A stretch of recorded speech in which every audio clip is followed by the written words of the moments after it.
တင်းရဲ့အတိတ်ကိုအမြဲတမ်းလာပြောပြတဲ့လူတင်းနားမှာရှိရင်လေတင်းဝေးဝေးရှောင်အဲ့လူတင်းကဒီနေ့လူလေမနေ့ကလူမဟုတ်တော့ဘူးဒါပေမဲ့တင်းကိုမနေ့ကလူဖြစ်အောင်အမြဲတမ်းတင်းကို remind ပြန်လာလုပ်တဲ့သူနဲ့တင်းမှာပေါင်းတင်တင်းကမနှက်ဖက်တော့ပြင်ဆင်ရတဲ့ဒီနေ့လူတင်းကမနေ့ကလူမဟုတ်ဘူးမနေ့ကတင်းရဲ့အားနည်းချက်တွေကိုလာပြန်ထောက်ပြတဲ့လူကို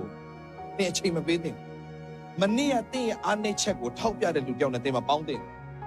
တင်းကမနေ့ကလူမဟုတ်ဘူးတင်းကမနှက်ဖက်တော့ပြင်ဆင်ရတဲ့ဒီနေ့လူဒါကြောင့်မနှက်ဖြန်ကိုဖခင်အကောင်းဆုံးတင်းအတွက်ပြင်ဆင်ထားပြီးသားကိစ္စကိုမနှက်ဖြန်အတွက်ဖခင်ပြင်ဆင်ထားပြီးသားအရာကိုမပြောဘဲနဲ့တင်းအတိတ်ကအားနည်းချက်တွေပဲပြန်ထောက်ပြတဲ့လူနဲ့တင်းပေါင်းနေရေးရှိမှတင်းအစင်မပြေတော့တင်းဝေးဝေးရှောင်တင်းတဲ့အဲ့လူသားမျိုးဆရာဒေးဗစ်လာဖခင်အသုံးပြုလာလေလေအပေါင်းတင်းနေသွားလေလေနဲလာတဲ့ပုံမှာလူတွေကမာနကြီးသွားတာတွေရောကြီးကျယ်သွားတာကြိုက်တာပြောပါစေကိုယ့်ရဲ့အနာဂတ်မှာမြောင်များဆိုတော့သူတွေကိုဆွဲခေါ်ရမယ့်လူတစ်ယောက်ဖြစ်တဲ့အတွက်ကြောင့်အချိန်မဖြုံးချင်တော့ဘူးမဟုတ်တဲ့ဟာတွေထိုင်ပြောတော့အတိတ်ကအကြောင်းအရာတွေထိုင်ပြောပြီးတော့မှအားနည်းချက်တွေထိုင်ပြောနေတဲ့မှာကျွန်တော်မပါဘူးကျွန်တော်ဘလောက်အားနည်းပါစေကျွန်တော်အားကြီးစေတဲ့ဖခင်ရှိတယ်